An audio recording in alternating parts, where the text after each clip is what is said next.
बॉलीवुड के नामी सितारों में एक अलग पहचान है उनकी। धक धक गर्ल माधुरी दीक्षित के फिल्मी दुनिया में 40 साल पूरे हो गए हैं। माधुरी ने बॉलीवुड इंडस्ट्री में एक अलग पहचान बनाई। उन्होंने एक ऐसा मुकाम तय किया जिसे आज की एक्ट्रेसेस अपने लिए आदर्श मानती हैं। एक्टिंग ही नहीं, डांसिंग में भी उन्होंने अपने हुनर का लोहा मनवाया। उनकी बेहतरीन एक्टिंग की वजह से ही उन्हें बार बार फिल्म फेयर अवार्ड्स में नॉमिनेट किया गया और उन्होंने 6 बार यह अवार्ड हासिल किया। 2008 में गवर्नमेंट ऑफ इंडिया ने उन्हें पद्मश्री अवार्ड से नवाजा। 15 मई 1967 में शंकर दीक्षित और स्नेहा लता के घर जन्मी माधुरी बचपन में डॉक्टर बनना चाहती थी, लेकिन शायद किस्मत को कुछ और ही मंजूर था।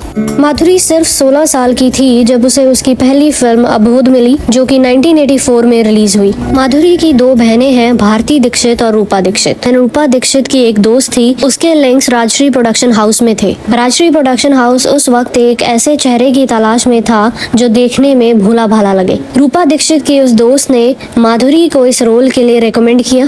माधुरी को ऑडिशन के लिए बुलाया गया और यही वह वक्त था जब उसे उसकी पहली फिल्म अबोध राजश्री प्रोडक्शन हाउस में मिली। फिल्म बॉक्स ऑफिस पर बुरी तरह फ्लॉप रही। इसके बाद माधुरी ने 7 और फिल्मों में काम किया जो कि बैक टू बैक फ्लॉप रही।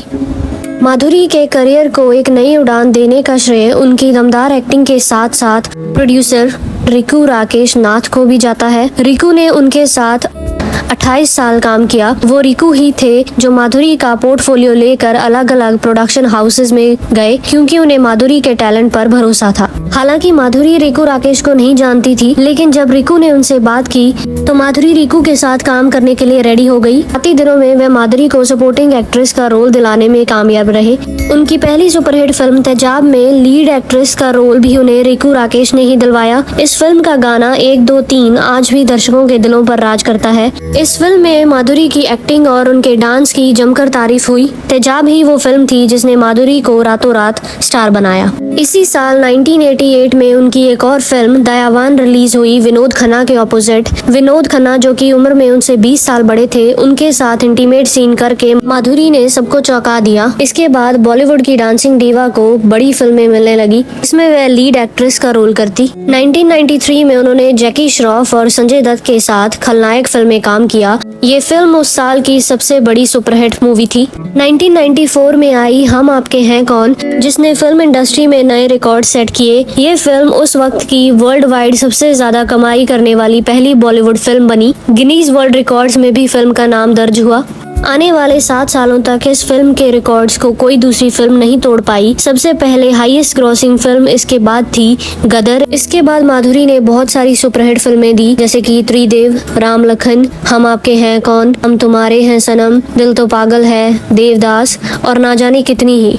अब उसकी बॉलीवुड में एक ऐसी पहचान बन गई थी कि हर डायरेक्टर एक्टर उसके साथ काम करना चाहता था। बॉलीवुड की 90s की क्वीन अपने डांस और फिल्मों के अलावा अपने लव अफेयर्स की वजह से भी बहुत चर्चा में रही। स्क्रीन पर इनकी जोड़ी सुपरहिट थी और इनके बीच केमिस्ट्री भी बहुत अच्छी थी। माधुरी और संजय दत्त का अफेयर खूब चर्चा में रहा, लेकिन बॉम्बे बम ब्लास्ट में संजय दत्त का नाम आने के बाद माधुरी ने उनसे मुंह मोड़ लिया और अपने सारे रिश्ते उनसे खत्म कर दिए।